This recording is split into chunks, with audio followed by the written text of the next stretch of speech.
I love how the stages could inform my parenting, because I could say, okay, I'm watching my child attempt to get some independence, and I could learn sort of in real time from my own behavior. I could see my behavior helping to shape a child who felt autonomous versus one who felt shameful and devilish. You're listening to the Mindful Mama podcast, episode number 204. Today we're talking about your child's developmental stages with Karen Kolp.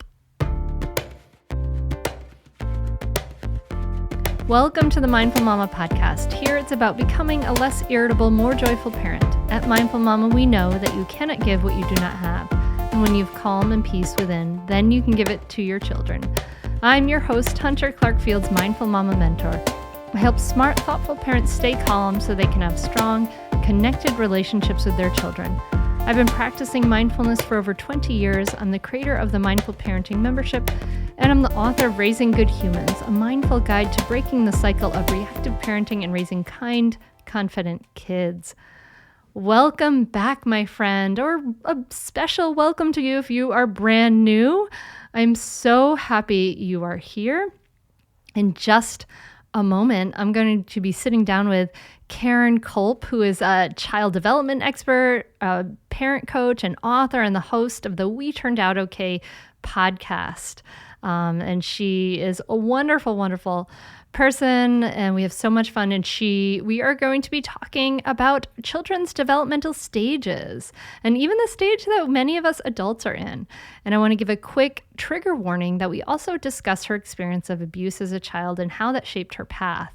Want you to listen for some important takeaways about how understanding the developmental stages gives us parents this really much needed perspective, my goodness, and that the stages are all relational, and our warm relationship is really the most important piece of this.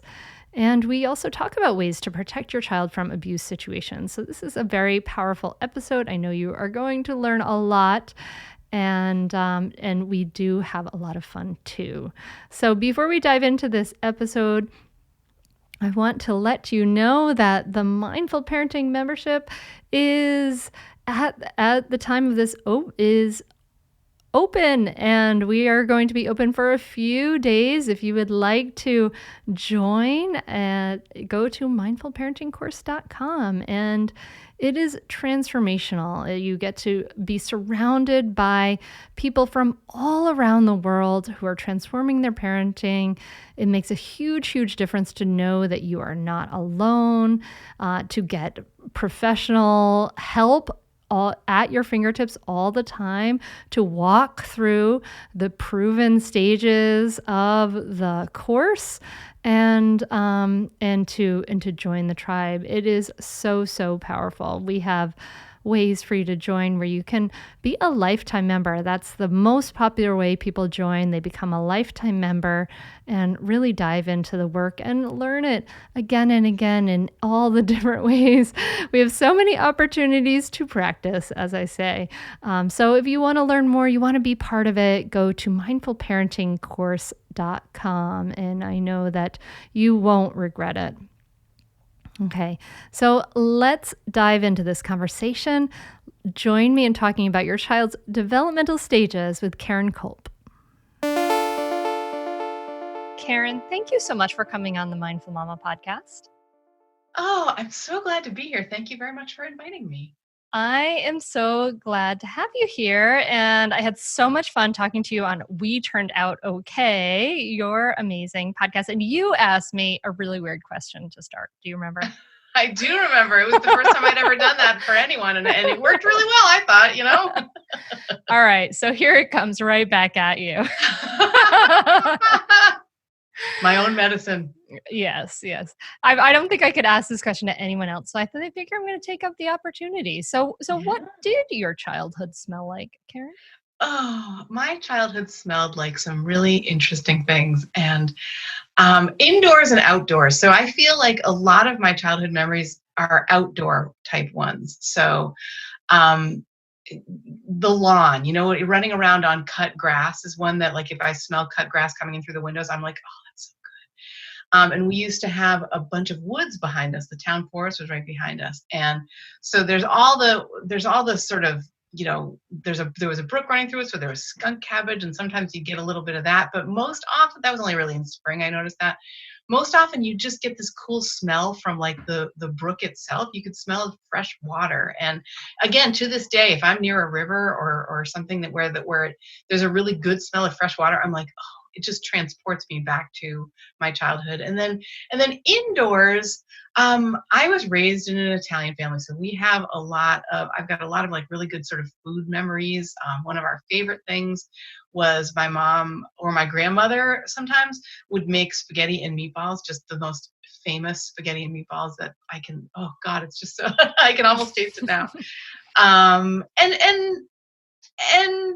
mean, other sort of smells beside food, like we had a wood stove growing up, and that first run with the wood stove where you could, that smell of heat, like hot, I guess probably heat coming through like a metal, or a baseboards or something like that, that has a particular smell. And maybe because it's fall time right now and we're about to get the wood stove going, we've been cleaning it out and getting it ready in our own house. I'm like, just been brought back to that sort of good smell of like warmth and safety and heat, That's what my childhood smelled like. I can jive with that wood stove smell. I grew up with a wood stove too, and we have a wood stove now.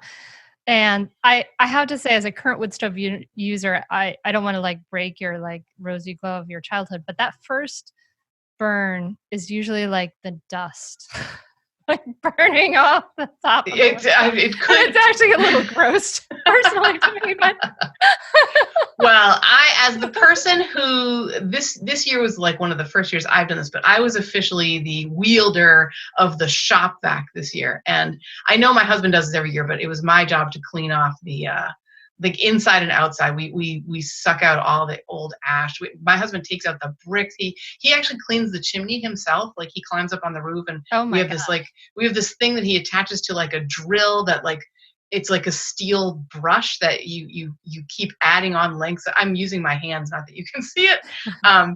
You keep adding on lengths to it so it goes further and further down the chimney, because it's like a 20 or a 30-foot chimney or something. And you have to have the shop vac on inside because it's going to suck everything that comes down the chimney into the shop vac. So now I know what you mean, and we do smell dust occasionally, and it's not cool.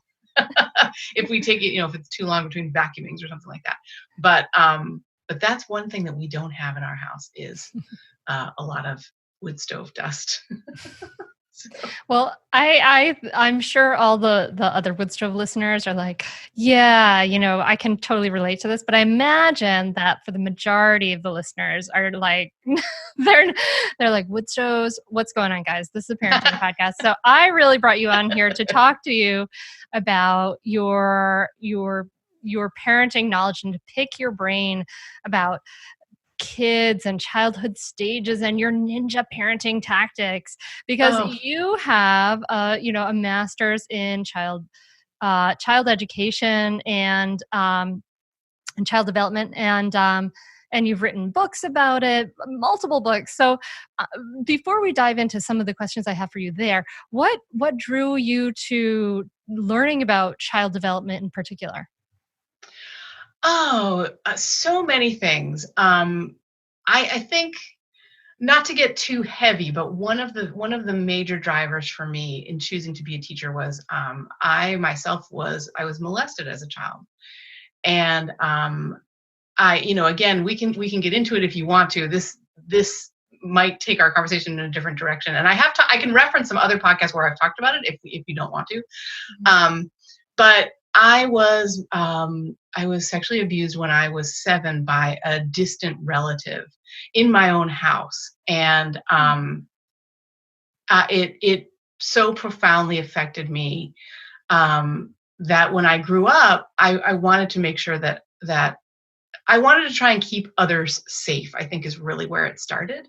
And plus I enjoyed little kids. I mean, I had fun playing. I had 2 younger brothers. So I really, one of my brothers is 7 years younger than me. So it was very fun to be a caretaker in some way as a kid. So growing up in the 70s and 80s, I think there was a lot more of an expectation, I think rightly, that like we would all contribute, and so I got to help raise this kid, and he's now one of my best friends, as is my other brother.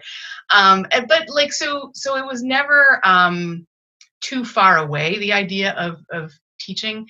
I think it kind of crystallized when I thought about like lots of kids go through. When I was in grad school, I learned I did a research paper about child sexual abuse, and I learned that a molester of girls is likely to molest like 65 people. Like it's an average of 65 girls. Oh my And gosh. I know, isn't that nuts? And that's of course of what's reported, because it's not everything is reported. And they couldn't even give, the research that I found couldn't give a good statistic for boys, because it's incredibly underreported for that a boy would report being molested. Even and so this is now, we're talking 23, 24 years ago. Mm-hmm. And so I know since then there's been a lot of updated. These numbers might not even hold anymore, but I'll give you this, Hunter. I bet it hasn't gone down. I bet those numbers haven't gone down. And I wanted, especially as a person who had that experience, I wanted to try to help. I'd say definitely do it. It's really helpful. It will change your relationship with your kids for the better. It will help you communicate better. And just, I'd say communicate better as a person, as a wife, as a spouse. It's been really a positive influence in our lives. So definitely do it. I'd say definitely do it. It's so worth it. The money really is inconsequential when you get so much benefit from being a better parent to your children and feeling like you're connecting more with them and not feeling like you're yelling all the time or you're like, why isn't things working? I would say definitely do it. It's so worth it. It'll change you. No matter what age someone's child is, it's a great opportunity for personal growth, and it's a great investment in someone's family. I'm very thankful I had this. You can continue in your old habits that aren't working, or you can learn some new tools and gain some perspective to shift everything in your parenting. Are you frustrated by parenting? Do you listen to the experts and try all the tips and strategies, but you're just not seeing the results that you want? Or are you lost as to where to start? Does it all seem so overwhelming with too much to learn? Are you yearning for a community of people who get it, who also don't want to threaten and punish to create cooperation? Hi, I'm Hunter Clark-Fields, and if you answered yes to any of these questions, I want you to seriously consider the Mindful Parenting membership. You'll be joining hundreds of members who have discovered the path of mindful parenting and now have confidence and clarity in their parenting. This isn't just another parenting class. This is an opportunity to really discover your unique, lasting relationship, not only with your children, but with yourself. It will translate into lasting, connected relationships, not only with your children, but your partner too. Let me change your life. Go to mindfulparentingcourse.com to add your name to the waitlist, so you will be the first to be notified when I open the membership for enrollment. I look forward to seeing you on the inside. mindfulparentingcourse.com.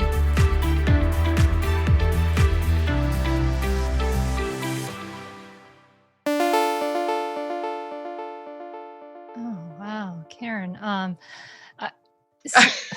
sorry, it's such a curveball. No. I mean, this is your truth, and this is what led you in many ways to this work. How are you? You are a healthy, grounded person. You took this incredible, dark thing that happened to you, and you turned it into a world of benefit that you bring, to many, many, many people. How did you go about getting started healing from that?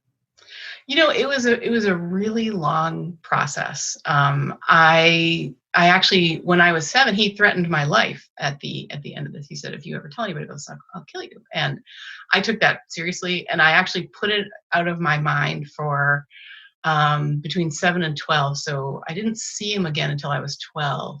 And this information just dropped back into my head in the middle of a family party, an extended family party, in a sort of reception line, where you're shaking hands, and now I'm 12 and I'm supposed to be this grown-up kid who's, going through the line with the adults. And I ended up, when that happened, when I remembered, I was like, oh my God, and I had what I now think of as an anxiety attack. And I remember going and hiding in another room. And one of my brothers, my middle brother, came and found me and sort of pulled me back into the world of the party. And from then, I think the longest part of my return, or sort of feeling better, getting better, was I tried to tell my folks when I was, I think I was probably 12 when I tried to tell my folks, and they didn't hear me. And it was, so I sort of felt like I couldn't, it invalidated my experience. My mom basically was like, oh, that was probably child's play, when if you think about it, that he was 18 and I was 7, so it was not child's play. And but my mom didn't know that, you know what I mean? So all through college, as I was learning to be a teacher, I was also kind of dating, for example, and I started having panic attacks at school, and my mom was the one who arranged for me to go and see a therapist. In fact, she so this is a little bit of a funny part of this story. I think of it anyway. When I was I a freshman or a sophomore? I can't remember. I was either a freshman or a sophomore. And I would go home on the weekends and I would ask to sleep in my parents' bed with them. Huh. And they were like, okay. And my mom mentioned it to a friend of hers. She's like, isn't this weird? Our 19-year-old daughter is asking to sleep in our bed. How funny. And this friend had been very badly molested by a step-parent when she was a kid. And she didn't say anything to my mom. And in fact, what she said was, don't say anything to your daughter. Don't ask her any questions. Just get her to a therapist. And that was the best thing that could have happened. And so that was before I had declared as a child development student, mm-hmm. which leads me to believe it was my freshman year because I was in the School of Fine Arts that year. So I at the same time, I also started working in this place called the Yukon Child Labs, which that's like a funny way of saying that's where teachers go to learn how to be teachers. And I got a sort of assistant teaching job at the University of Connecticut Child Labs. And that opened up my world to just the coolest, we were all included in the sort of staff meetings about why don't we use corporal punishment and why, what does a child really need to develop into their full selves and how do we teach them to get along and all these kind of cool things. So that was going on at the same time as I was seeing this therapist and that summer I became a camp counselor. All of these cool things converged at the same time so that I was able to, and still I hadn't spoken with my mom about this at all. My parents didn't know what was going on until my senior year of college. Mm. But there were all these other really super positive influences that sort of made me, I don't know, just feel I remember being in the child labs and thinking these are my people. This is who I belong with. And so I had been a photography major, and as much as I loved it, the School of Fine Arts wasn't my home. I didn't feel like it was my home, but whereas I felt like teaching was. And at the same time, I was starting to feel better about my own situation. And that kind of gave me the courage, I guess, to start thinking, what, this happened to me, and maybe I can protect other kids as a teacher. And sure enough, when I was my first year teaching preschool, which was 93 or 94, just after I graduated, we had a child who was being molested at her home. And the way that we found about it was because she was doing things to kids at school. And it was really, in a way, I was better prepared for what I saw in preschool because of what had happened to me and the learning that I had had. And I felt much better able to help, Wow. So you grew up with normal parents who are not abusing you and things like that. And this happened with this distant relative. Now, Yeah. I can imagine, the listener thinking, "Oh my gosh, this obviously could happen to my child." How can we? What do you suggest for parents, like as you share your story, and for them to protect children and from situations like this? Yeah. Oh, what a great question. I would suggest, and it's going to sound funny, but what I would suggest is that we teach our kids how to know their own boundaries, I guess is the way that I would say it. So for example, in a lot of families, like tickle fighting is super fun and wonderful. And I agree, it is a blast. But when your child says stop, you stop. Mhm. And if two kids are, if you've got two kids and they're on the floor tickle fighting or whatever, and one of them says stop, quit it, we teach our kids to never ever say that in jest, because we want everybody to understand, like, I really want this to stop now.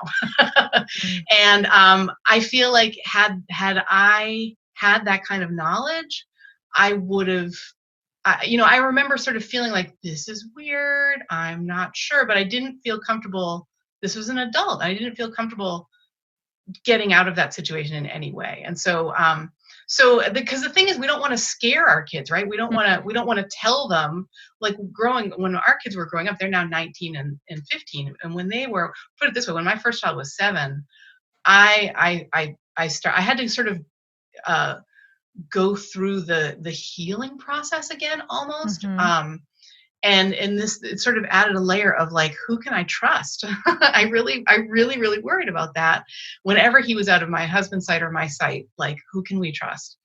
And the way that we handled that was we would say to him, like, it is fine for you to say no to an adult. And we would sort of teach our kids to trust their instincts. And just the kind of, never using any negative language, and never ever using any sort of negative stories. My kids didn't find out about this until they were much older. And we sort of deliberately did that because we don't want to, there's a movie that has Matthew McConaughey in it, and it is about, like, Earth is dying, and I can't remember what this movie is called. You may know it, I don't know. But there's a part where Matthew McConaughey is trying to explain to an adult without children how you can't tell your child, like, he can't tell his daughter, our Earth is dying. Like, you can't say that, because you can't, you're going to just rock their trust in everything. And so that was how you we felt. Want to protect their innocence to some degree. I mean, yes. as if you're able to, yeah. Yeah. And so I think that was a big part of it, is helping them understand their own boundaries, helping them understand you can say no to an adult. Like, everyone needs to respect your boundaries. And then trying to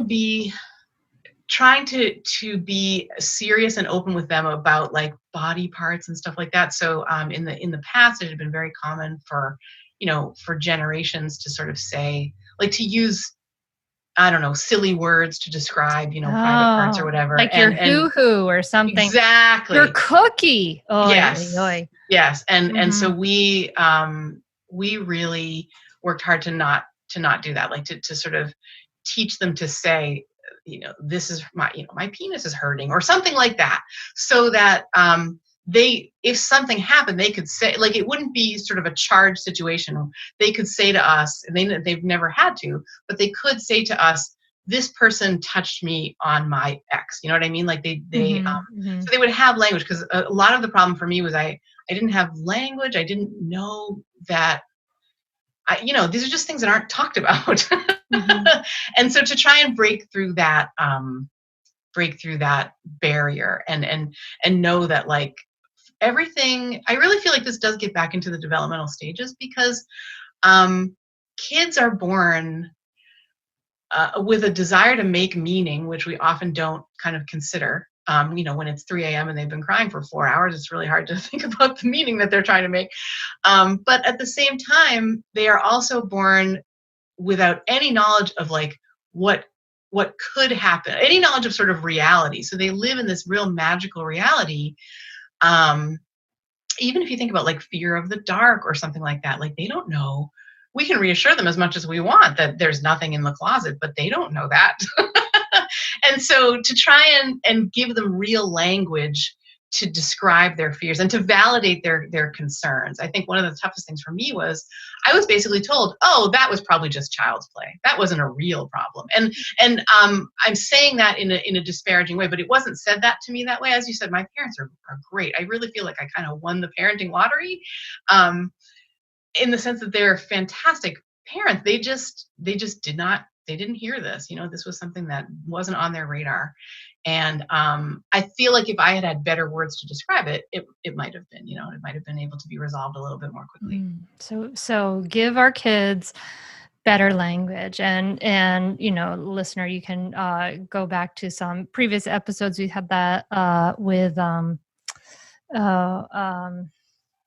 we've had a couple episodes on that. I'll put them in the show notes. I'm forgetting the names. But so give them the language, teach them to know their boundaries.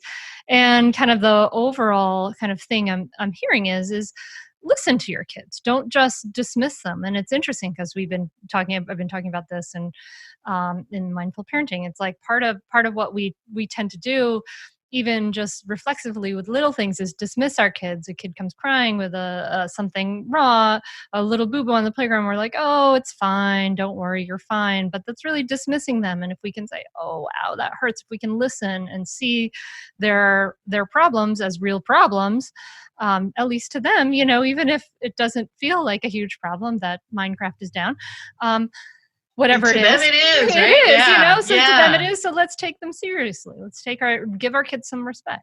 In that way. Yeah. So important.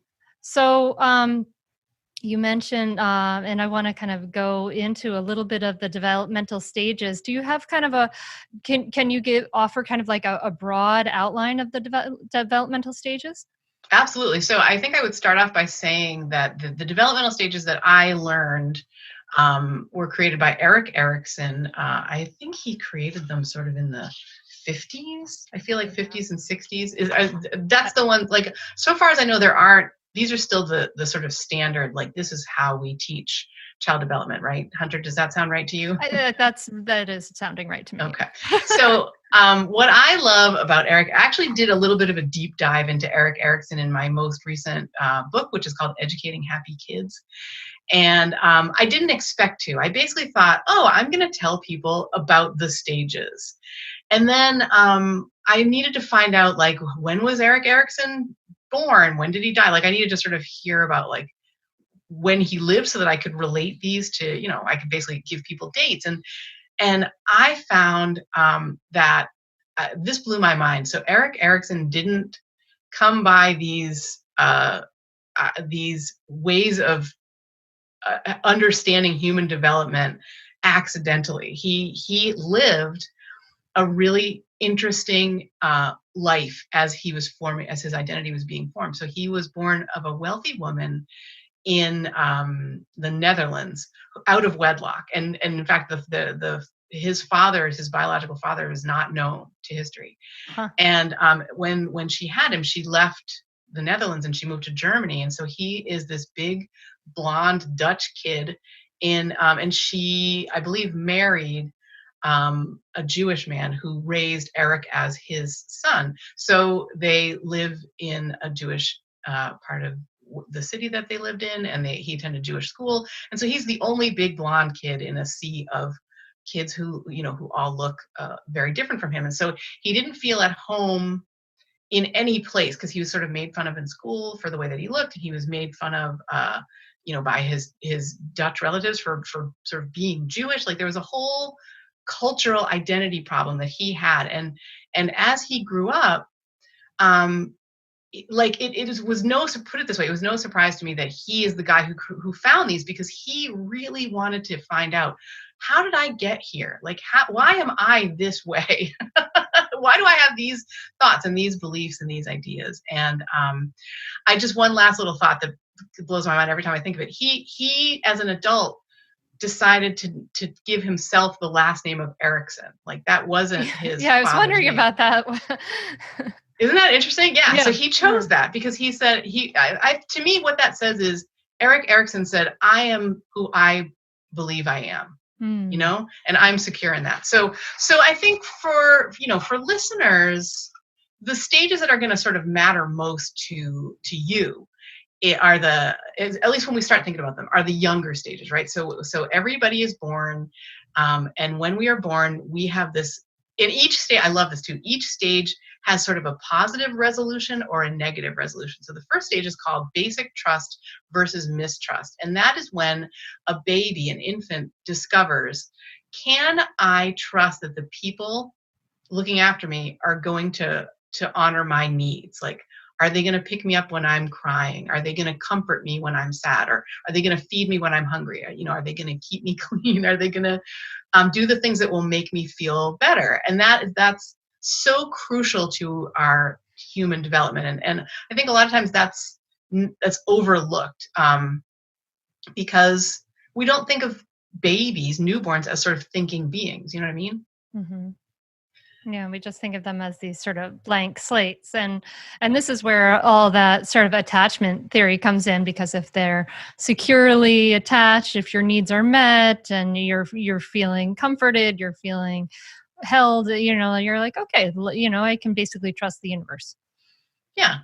And that's what we want, And I think the other thing I really want to say as we're going through these stages, hopefully we'll talk about a couple more, is that like us grown-ups are going to drop the ball sometimes. Like we're just not going to hit every single moment of trust. You know what I mean? Or the next stage is like, because as kids grow, they have a need for independence, a healthy sort of need to separate from us and to explore their world in their way. And sometimes they can get in trouble because we don't want them to talk back to us, or we don't want them to have a meltdown, or we don't want them to run in a parking lot, because of course we don't.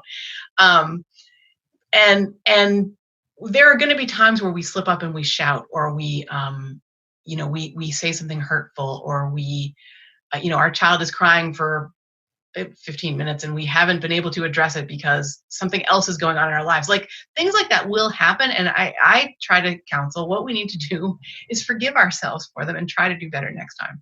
Yeah, thank you for recognizing our humanity. I know sometimes it's like you can get this suggestion, oh, you should, the best thing to do, for instance, when you have a toddler who's having a tantrum and losing, is to kind of be there as this welcoming presence. Well, sometimes you might be too triggered and too upset to be able to do that. And maybe then it is more skillful to leave that situation. Like every situation is different, and we have to offer ourselves some compassion for our humanity. So I'm so glad you said that, Karen.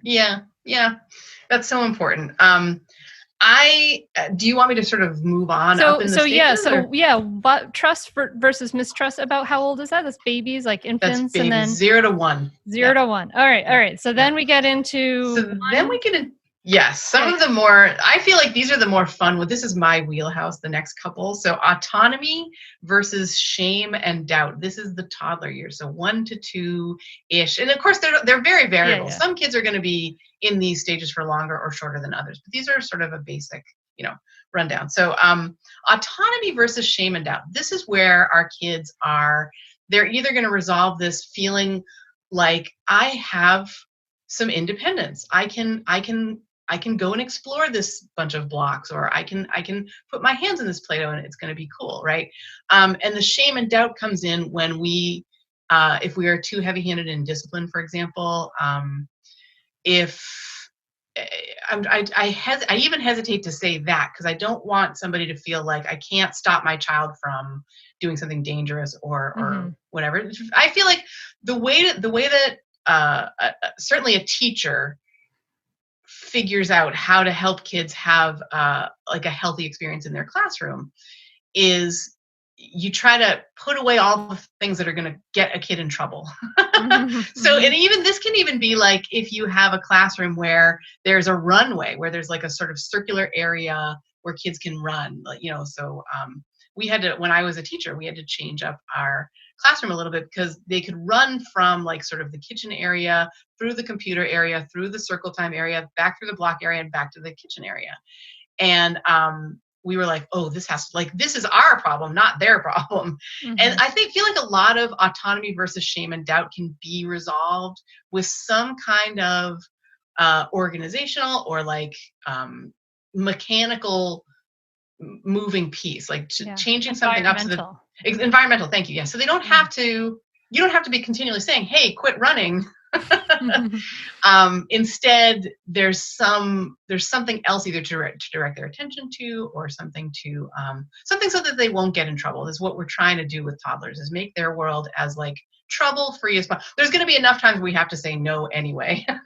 So let's make it a little bit more, a little bit more child-friendly is how I look at it. Which does not, I also feel though, like that doesn't mean we put, rubber stoppers on everything and we never ever let them open a cabinet door or something. Like, to me, what that means is, one of my favorite things was we had a Tupperware cabinet, and the kids could open that up, like with the things with, I don't know, laundry soap or dangerous or breakable things, those were locked. We kept those things out of the kids' reach, but we had at least one cupboard that they could open. So, typically one of my kids would sort of crawl up to it and open it up and like, what's in there? You know what I mean? And before long, I'm cooking happily over here, and over there is a stack of different size Tupperware containers or lids, or sometimes they would just bang things together and cheer. And so it's not about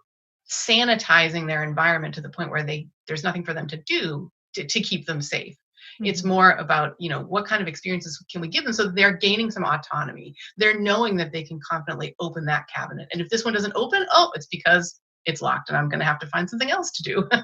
This is where, Montessori, that prepared environment really comes into play really beautifully. And I remember learning at my daughter's toddler Montessori classroom, and going out and getting some hooks that were down low so she could hang up her own jacket, and making things accessible so that, so that she could do things herself. And, it was so interesting to see that sort of pay off as my kids got older, and I could see like, in a family member, their kids, like they would be always jumping up and getting glasses of water for their children. But my kids had a nice sturdy little pitcher, and they could, they had been trained from like a very young age that they could pour their own darn water. Yeah. And that's how you get kids who are competent at pouring water, right? Because those spills are going to happen when it's plastic, not glass. They're going to happen when, when we're all a little bit more prepared to deal with it. I feel like if we didn't let our kids pour their own water until they were 10 years old, and then something terrible happened, they would feel so helpless. And that's really part. And they would feel, if you think about the shame and doubt, that can come in that way. And actually that brings me into the next stage. If you're ready, Hunter. Ready. Go for it, Karen. Which is preschoolers. So this is between the ages of 3 and 6. We have the stage of initiative versus guilt. And so you can see these build on each other. So autonomy, basic trust becomes autonomy, which becomes initiative. And mistrust becomes shame and doubt, which becomes guilt. So I bet we don't typically think of 3, 4, 5, 6-year-olds as being able to feel guilt, but they can.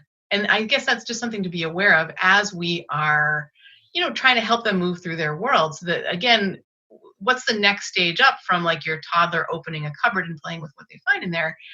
That's initiative. So helping our kids be able to take initiative, know what they can do in terms of like, how can they act on the world? How can they create things? And if we are not helping them with that, or again, if they're kind of getting in trouble for their attempts, they will start to feel guilty about that. And I think for Erickson, I think this is really well thought out, because we do feel like I can remember sort of, I can remember making a mistake and feeling incredibly guilty. I can't remember one from between 3 and 6, But I can remember when I was for the next stage, which is, hold on, let me find if I can get the right name of it. I'm going through. While you're looking for that, but I think this is really interesting because I talked to the members in the Mindful Parenting membership about, how really a 3-year-old, we just talked about this yesterday, like a 3-year-old can really, if you talk about how something affects you, how it like impairs your life in some way, how some behavior affects you and how it makes you feel, a 3-year-old can really kind of feel empathy, right? Or even like a healthy guilt for that. And that can really, that makes that's a powerful, relational motivator to turn that behavior around rather than saying you did something bad, so I'm going to make you feel bad and hurt. Yeah. You know what I mean? Which just makes them angry at the parent. Instead, that they can feel that they can see how their actions on the world affect you. And that can be a powerful motivator. Yeah, that is oh my gosh, I'm so glad you said that because it's a combination of empathy, sort of this idea that now 3 to 6, you're starting to be able to take somebody else's perspective, and the sort of egocentrism of childhood, which is so if something bad happens, they will automatically say, well, this was my fault, because they don't have that capacity to look outside of themselves. They have a hard time taking others' perspectives. And so the beginnings of guilt, as you say, like kind of a healthy feeling, when you're living in a society which depends on the socialness of it, we need people to have that empathy, have the ability to take others' perspectives and understand my behavior is having an impact on that. My choices are having an impact. And sometimes we do have to feel that guilt because it's true. We have to change our behavior. Yeah. Yeah. So. Well, cool. So initiative versus guilt. So we can probably support this stage by, I'm thinking like having art supplies ready and organized, in a place where your child can access it. Maybe having simple tools like I remember my daughter. I get back to sort of that Montessori thing. There's a catalog called For Small Hands that has a wavy cutter that you can cut with 2 hands. And using this, having this, we had our IKEA stool and a wavy cutter, and just seeing these, so offering them tools for this initiative and this autonomy.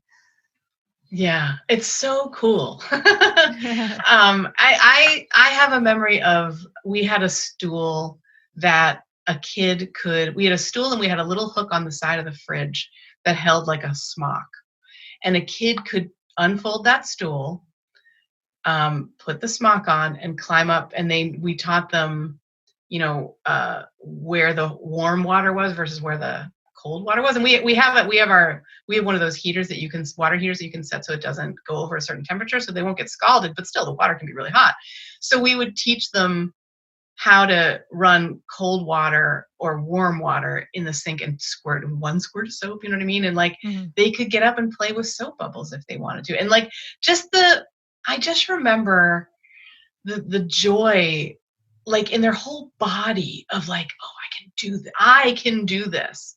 And I mean, just the initiative of like, I know what to do with this situation, sort of building that confidence and helping them see like, I can act on my world. It's so, so important. And we don't want our kids to ever feel like they're not agents of their own kind of lives, right? Yeah, that's a big deal. All right. I know our time is, sorry. It's close to up, but I'm just wondering if you could give us what comes after initiative versus guilt. After initiative versus guilt, 2 seconds. I've got an e-copy of my my book here, and I'm just going through it, and I cannot believe this. I'm not finding. Okay. So after initiative versus guilt comes identity versus role confusion. Is that really true? That feels a little old. Well, I can see that as a time. I could see that as a time where you're forming an identity, right? You're becoming a much more independent kid. I think they talk, like Rudolf Steiner talked about this teeth cutting age, right? And coming into your power as a kid. Yeah. So identity versus role confusion is actually 12 to 18. So there is a step in the middle here that I am not, I really apologize for this. I'm not finding it in my notes. Oh, it could be industry versus inferiority. That's what it is. Because now we're acting industriously versus feeling I cannot act on the world and feeling inferior in that way. So this was the age at which my kids started a YouTube channel with some friends down the street. It was long before YouTube was what it is now. And it felt like a much smaller world. And I loved, it was completely child-directed, child-driven, and it was called Never Trust a Giant Teddy Bear. And like, I mean, they had this giant teddy bear, and they had like, my son was sort of one of the main characters. The older one was. The younger one, he was like 6 years old, 7 years old, and he played an assassin, which basically meant that he walked around with a Nerf gun, in a hoodie. And I mean, it felt a little at the time, but I mean, what that meant was that they were acting in this, they were all contributing to a whole project. And even the littlest kid, who was my youngest, had full say in creatively what was going on in this. And they worked together on it. One of them, who was not 12, did all the editing and stuff like that. I mean, they it was maybe the production values weren't ideal, but for them, it meant everything. They were making a TV show. I mean, like, that you could watch on your TV. It was really, really thrilling. So that's like how that can come out, that can resolve positively. Inferiority is, say like I stepped in and said, oh, this is dangerous. It can't, you can't do this. And what my children would learn from that is these other kids can do it. So there must be something wrong. Again, with the egocentrism of childhood, there must be something wrong with me that like, I can't, I'm inferior in this way because I can't, I'm a loser. I mean, to put it in modern parlance. Yeah. And we don't want that for them. Right. Yeah. I did want to ask if I could really super quickly share about the stage that probably a lot of parents are in right now. Yeah, go for it, Karen. Which I am completely fascinated by this. So identity versus role confusion is the sort of teen years where you're trying to figure out who you are and what you are about, right? Who is your tribe? Where do you belong? And the stage that likely a lot of listeners are in now is called intimacy versus isolation. And this is like basically 20s through 40s or through 30s. Oh, wow. And I've always been fascinated with this because I just recently watched one kid move into identity versus role confusion and the other kid move out of identity versus role confusion and very clearly move into intimacy versus isolation. Like his whole direction changed where he was like, I know who I am. And I am I going to be lonely or am I going to find other people who are like me, kind of a thing. And really interesting to watch him go through. And like, I feel like for us to know where we are is really helpful because we can consider ourselves and how we are thinking about our children through the stage of life that we're at too. So that's why I wanted to bring that up. Oh, I'm so glad you brought that up, Karen, because we are always, we're either growing or we're dying, right? So we're always growing. And this idea of, resolving this issue of, intimacy versus isolation, I think is really apropos and powerful, especially in these days where we know that there is so much loneliness in the world, and there's so many ways that we disconnect from each other through ostentation, through all our connectivity. But how can we be more real? How can we see each other fully, a little bit more and see the people around us and be seen more fully and honestly? And knowing that other people around us are looking for something positive, looking for, I mean, intimacy doesn't have to mean, you're hopping in bed with somebody, right? Intimacy means sharing a moment with somebody and making it be a kind and good moment instead of making somebody feel, you can flip off a driver who has cut you off and likely you'll feel isolated and so will they, or you can, in your heart, you can say, you know what? that's just where that person is today. And I don't mean this from on high where I'm always, practicing intimacy. I mean that I have to learn these things too.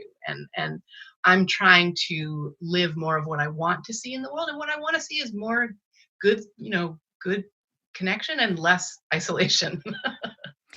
So these stages, kind of understanding that maybe your child's going through autonomy versus shame and doubt, initiative versus guilt. How did they kind of help you, go through your own kids' stages? Well, I'm a total geek. So I am the kind of woman who my bedside reading when I was pregnant and when my kids were small were books. I'm trying to remember the titles, but basically like hardcore books about like these are the reflexes that your child is born with, and like this is how you test for them, and the kinds of things. I got in grad school, I got to go into a hospital setting and watch tests watch an APGAR test perform. Now again, I loved how the stages could inform, but it was my cool parenting because I could say, okay, to really I'm watching my child's first moments attempt to get some independence. And as I think about, and I could learn sort of in real time from my own behavior.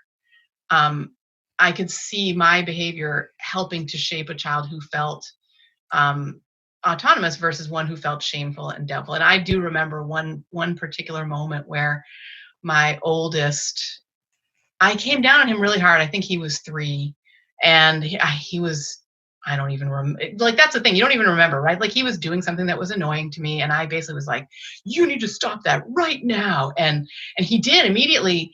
And for the next few minutes, I still had an unhappy look on my face, or an angry look on my face. And I wasn't even saying anything to him. And like, I was just sort of brooding almost in my expression. And he said, Mom, something like, Mommy, what can I do to make you stop looking like that at me? And I was like, oh my God, like this is not what I want for my child. Like, it's the wrong way to discipline. And so I was able to, and we would say now, I was able to check myself and think, wait a second, what is he trying to do? And how bad is it really? Like, is he, it's not like he's, I don't know, like, I can't even think of anything bad, right? He's trying to gain some autonomy for himself. He doesn't know that it's wrong to, I don't know, crawl under his bed or something. Like, I can't even think what it might be. But if that was on me to figure out, not him. And so I resolved that my child would never again have to say to me anything like that. Like, that my expression would show my feelings, and that once that moment was, once the disciplining had to be, because there's some positive discipline, right, in life, once that moment was done, we were moving on, and so that he would never have to question if I, was still mad at him or something. I hated that. So I can kind of see this as kind of for the listener, using this brief overview of the stages, maybe as a starting point to dive deeper, but also to maybe help you check yourself, or in other words, to help you get perspective on what is really going on right now, and can I take a little bit of a different perspective on it. But yeah, I invite you to definitely use these to dive deeper and learn a little bit more. And Karen has a book where you're talking about the stages. Tell us about the book and how we can find it. It's called Educating Happy Kids, and it can be found at WeTurnedOutOK.com/books. It is right now, if you're listening in real time, it's the top one. And it's available at the website. Currently, I am working on getting it in audio, and I'm going to have it in, as an ebook. And right now it is a PDF download from my website. So, and I just got the cover this week, and I love it so much. Yay! Yeah, that's always good news. Yeah. It's such fun when you can see the cover and you're like, wow, it's like perfect. It reflects the book perfectly. So it's real. It's real. Karen, we have a hard stop. We have to stop, but I could talk to you about all these things and geek out on this like forever. So I think I'll probably have you back on the podcast some other time. We'll talk some more. Oh, I would love that. It's been so wonderful to talk with you, and I just really appreciate what you're doing. How you took your cards and you you took these incredible challenges and you made them your teachers, and now you're sharing that all with the rest of us. And that is the most we could ever ask of someone. I think that what you're doing is beautiful. So thank you. Well, thank you so much. I just want to say quickly how much I love that you frame things as challenges becoming teachers. I think that is it's one of my very favorite things that you talk about, and I really, really appreciate it. Thank you so much for listening. I love understanding those stages and how we need to get this perspective on our kids. And I think also Karen's personal story was a perspective that we need to, right? We need those stories. We need to hear them sometimes. I believe that. If you would like to improve your parenting, if you would like to join a tribe, if you know that you're not alone, if you would like to have at your fingertips all the resources you need to become the parent you want to be, so that you can make these relationships with beings that you are going to be in relationship for life, to make this truly the most important thing in your life, to make it the positive relationship that you want it to be, then Mindful Parenting is open right now as I release this. If you're in the future, you can go get on the wait list, but it's all at mindfulparentingcourse.com. You can join the membership, join our most popular option, be a lifetime member, and connect with these parents all around the world who are supporting each other and transforming our parenting. So I hope you will be the next beautiful face on my next coaching call, where I get to connect with you and hear your story and support you in raising your kids. So if you would like that, go to mindfulparentingcourse.com and sign up. And if you're in the future, get on the wait list. And I hope to see you there. Okay. And I'm wishing you a great week. I'm wishing you peace. I'm wishing you joy. And I hope this has brought you some perspective and some way of just kind of stepping back. So it definitely has for me. I cannot wait to connect with you again next week, where I have a very special surprise for you, something exciting. So that will be coming up next week. I'll be talking to Kim Payne about simplicity parenting. So join me next week here at the Mindful Mama podcast. Thank you so much for listening. Namaste.